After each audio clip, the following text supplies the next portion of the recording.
200여 년 전 황해도 수안군.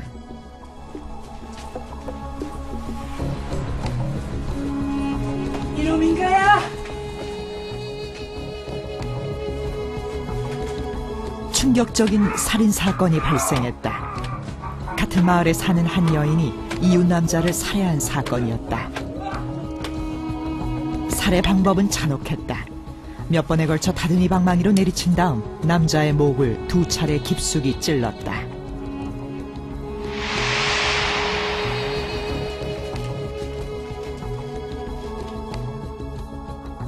당시 사건 수사관은 곡산부사였던 다산 정약용. 그는 이 사건을 어떻게 처리했을까?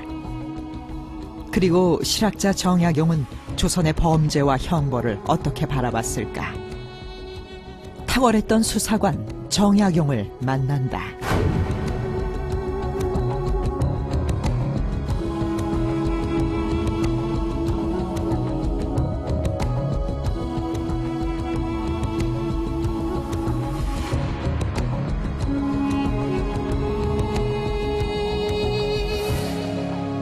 다산 정약용. 조선시대 최고의 실학자로 잘 알려져 있는 그는 조선 역사를 이야기할 때 결코 빼놓을 수 없는 인물입니다.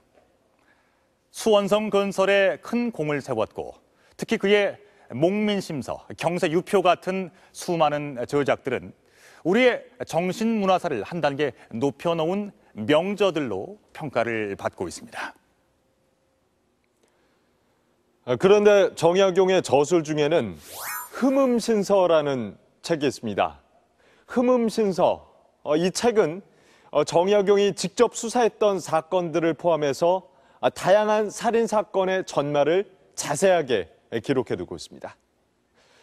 우리는 여기서 정약용의 또 다른 면모, 즉 치밀한 과학수사관이자 명판관으로서의 면모를 엿볼 수 있습니다. 한국사 전, 오늘은 수사관 정약용을 만나보겠습니다.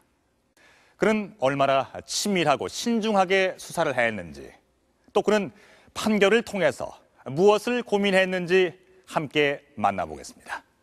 먼저 과학수사관 정약용입니다. 조선 정조 때 황해도 수안군에서 2건의 살인사건이 잇따라 발생했다.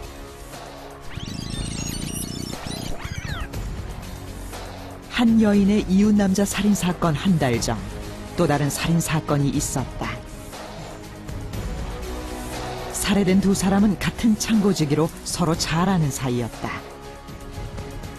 당시 다산 정약용은 1797년부터 2년간 황해도 곡산부사에 재임하고 있었다. 정약용은 수안군수에 이어 복검, 즉 2번째 수사에 나서고 있었다. 최주변의 시체에는 6군데의 칼자국이 나 있었다. 다리에는 곪은 상처도 보였다.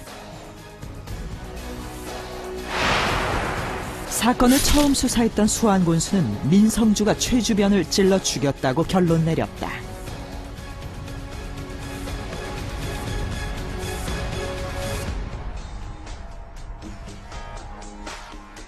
흠음신서에는 정약용 자신이 수사했던 이 사건에 대한 자세한 전말이 실려 있다.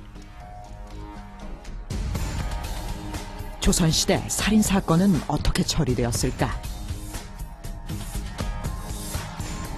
조선시대 수사지침서인 무원록. 살인사건이 발생하면 해당 지역 수령이 먼저 수사를 한다. 1차 수사인 초검이 끝나면 인근 지역 수령이 2차 수사, 즉 복검을 한다. 2 결과가 일치해야 사건은 종결된다. 최주변 사건도 수안군수가 수사한 것을 곡산부사 정약용이 2차로 수사한 것이다. 먼저 관련자들에 대한 신문, 그런데 의문점이 많았다. 범행 동기에 대한 증언부터 엇갈렸다. 쌀 때문에 시비가 벌어져 민성주가 남편을 찔렀는데 칼끝으로 찔려서 칼독이 깊이 들어갔습니다. 죽은 최주변의 아내 안 씨는 남편이 칼에 찔려 죽었다고 주장했다.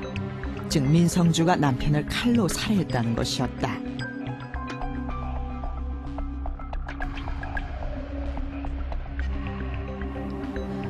아닙니다.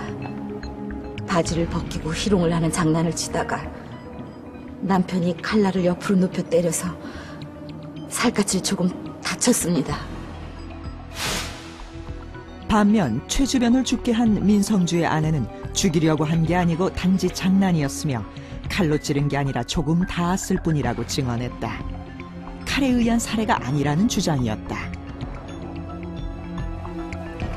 이처럼 사건의 동기와 칼놀림에 대한 진술이 달랐다.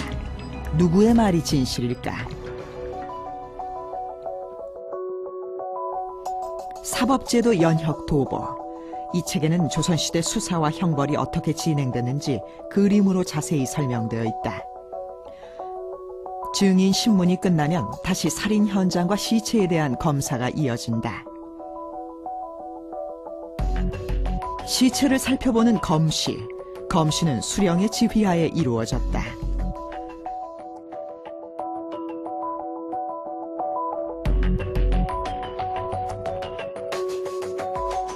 죽은 자는 말이 없다. 그러나 시체는 상처로 말을 하는 법. 정약용은 최주변의 시체를 꼼꼼히 살폈다.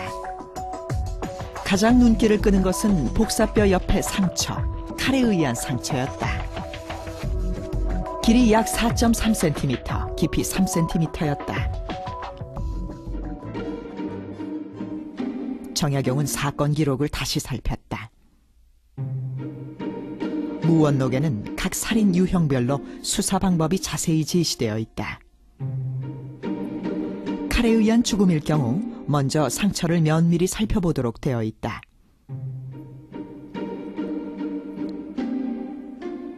정약용은 무원록의 지침에 따라 사건을 재현해 보았다. 먼저 부채를 사람의 정면을 향해 찔러본다.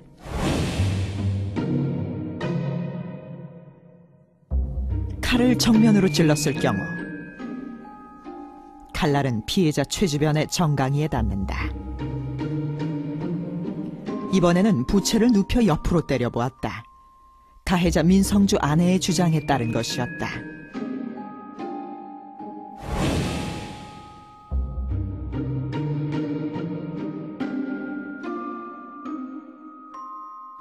이 경우 칼날은 피해자 최주변의 복사뼈 부근에 닿는다. 시체의 칼자국이 왼쪽 복사뼈 아래에 있으니 칼날을 옆으로 하여 때렸음이 명백하다. 민성주는 최주변을 곧바로 찌른 것이 아니다.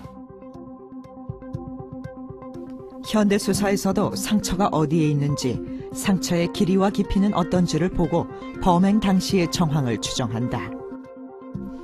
칼에 의한 상처는 두 경우로 나뉜다. 하나는 칼에 베인 절창. 이 경우의 상처는 길고 얕다. 다른 하나는 칼에 찔린 자창. 자창은 상처가 좁고 깊다. 살해 의도가 있는 것이 자창인 것이다.